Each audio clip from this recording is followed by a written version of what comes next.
ಸೇಡಂ ತಾಲೂಕಿನ ಇಟ್ಕಾಲ ಗ್ರಾಮದ ಪ್ರಾಥಮಿಕ ಆರೋಗ್ಯ ಕೇಂದ್ರದಲ್ಲಿ ವೈದ್ಯರ ಕೊರತೆ.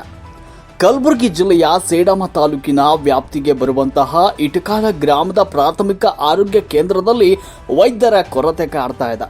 ಪ್ರಸ್ತುತವಾಗಿ ಕೆಲವು ದಿನಗಳಿಂದ ವರುಣನ ಆರ್ಭಟದಿಂದ ಹಲವಾರು ರೀತಿಯ ಸಾಂಕ್ರಾಮಿಕ ರೋಗಗಳಾದ ಡೆಂಗ್ಯೂ ಮತ್ತು ಮಲೇರಿಯಾ ದಿನೇ ದಿನೇ ಹೆಚ್ಚಾಗ್ತಾ ಇದೆ. ಹಾಗೂ ತುರ್ತು ಆರೋಗ್ಯದ ತೊಂದರೆ ಮತ್ತು ಹೆರಿಗೆ ಸಮಸ್ಯೆ ಇದ್ದಾಗ ಸಮೀಪದ ಆಸ್ಪತ್ರೆಗೆ ಹೋಗುವುದು ಅನಿವಾರ್ಯವಾಗಿದೆ. ಆದರೆ ಈ ನಮ್ಮ ಗ್ರಾಮದ ಸಮೀಪದಲ್ಲಿ ಉತ್ತಮ ವ್ಯವಸ್ಥೆ ಇದ್ದರೂ ಜನಸಾಮಾನ್ಯರಿಗೆ ಅನುಕೂಲವಾಗ್ತಾ ಇಲ್ಲ. ಹಾಗೆ ಆಂಬ್ಯುಲೆನ್ಸ್ ವ್ಯವಸ್ಥೆ ಕೂಡ ಇಲ್ಲ ಎನ್ನುವುದು ಸ್ಥಳೀಯರ ಆರೋಪವಾಗಿದೆ. ಯಾಕಂದ್ರೆ ಈ ಆಸ್ಪತ್ರೆಯಲ್ಲಿ ಖಾಯಂ ವೈದ್ಯರ ಕೊರತೆ ಇದೆ. ರೋಗ ರುಜಿನಗಳು ಯಾವುದೇ ಮುನ್ಸೂಚನೆ ನೀಡಿ ಬರೋದಿಲ್ಲ. ನಾವು ಆಸ್ಪತ್ರೆಗೆ ಬಂದಾಗ ವೈದ್ಯರೇ ಇರೋದಿಲ್ಲ. ಇಲ್ಲಿರುವ ಸಿಬ್ಬಂದಿಗೆ ಕೇಳಿದಾಗ ಅವರು ಬೇರೆ ಆಸ್ಪತ್ರೆಯಲ್ಲಿದ್ದಾರೆ, ಕುಳಿತುಕೊಳ್ಳಿ ಅಂತ ಹೇಳ್ತಾರೆ. ತುರ್ತು ಪರಿಸ್ಥಿತಿಯಲ್ಲಿ ರೋಗಿ ಯಾವ ನಿರ್ಧಾರವನ್ನು ತೆಗೆದುಕೊಳ್ಬೇಕು ನೀವೇ ಹೇಳಿ. ಇಲ್ಲಿಂದ ಮುಧೋಳ 15 ಕಿಲೋಮೀಟರ್ ದೂರ ಆಗುತ್ತೆ. ಸೇಡಂ 35 ಕಿಲೋಮೀಟರ್ ದೂರ ಆಗುತ್ತೆ. ರೋಗಿ ಆಸ್ಪತ್ರೆಗೆ ಹೋಗಲು ಸುಮಾರು 1 ಗಂಟೆ ಸಮಯ ಬೇಕಾಗುತ್ತೆ. ತುರ್ತು ಪರಿಸ್ಥಿತಿಯಲ್ಲಂತೂ ದೂರದ ಆಸ್ಪತ್ರೆಗೆ ಭೇಟಿ ಕೊಡೋದು ತುಂಬಾ ಕಷ್ಟದ ವಿಷಯ.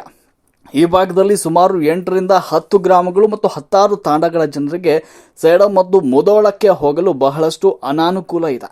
ಆದ ಕಾರಣ ಚುನಾಯಿತ ಪ್ರತಿನಿಧಿಗಳು, ಸರ್ಕಾರಿ ಅಧಿಕಾರಿಗಳು ಆದಷ್ಟು ಬೇಗನೆ ಇಟ್ಕಾಲ ಆಸ್ಪತ್ರೆಗೆ ವೈದ್ಯರನ್ನ ನೇಮಿಸಬೇಕು ಅಂತ ಮಹಾಂತೇಶ್ ಸಾವ್ಕಾರ ಶಾಕಲಾಸ್ಪದಲ್ಲಿ ಸಂದರ್ಭದಲ್ಲಿ ಆಗ್ರಹಿಸಿದ್ದಾರೆ.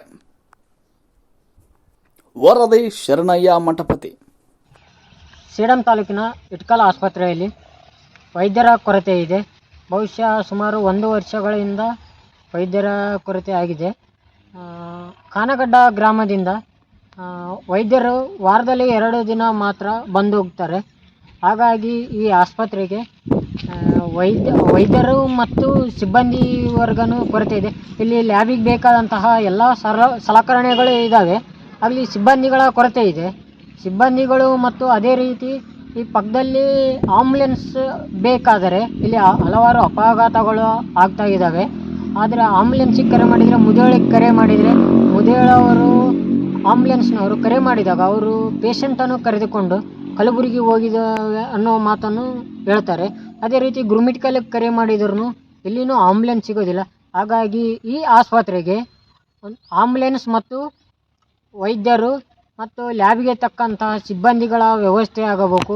ಯಾಕಂದರೆ ಈಗ ಸದ್ಯದಲ್ಲಿ ಮಹಾಮಾರಿ ರೋಗ, ಕಾಲರಾ, ಡೆಂಗು ರೋಗಾಣುಗಳು ಹರಡ್ತಾ ಇವೆ. ಆದಷ್ಟು ಬೇಗನೆ ಸಂಬಂಧಪಟ್ಟ ಅಧಿಕಾರಿಗಳು ಈ ಆಸ್ಪತ್ರೆಗೆ ಡಾಕ್ಟರ್ಗಳನ್ನು ವ್ಯವಸ್ಥೆ ಮಾಡಿಕೊಡಬೇಕೆಂದು ತಮ್ಮಲ್ಲಿ ಕಳಕಳಿಯಿಂದ ವಿನಂತಿಸಿಕೊಳ್ಳುತ್ತೇನೆ.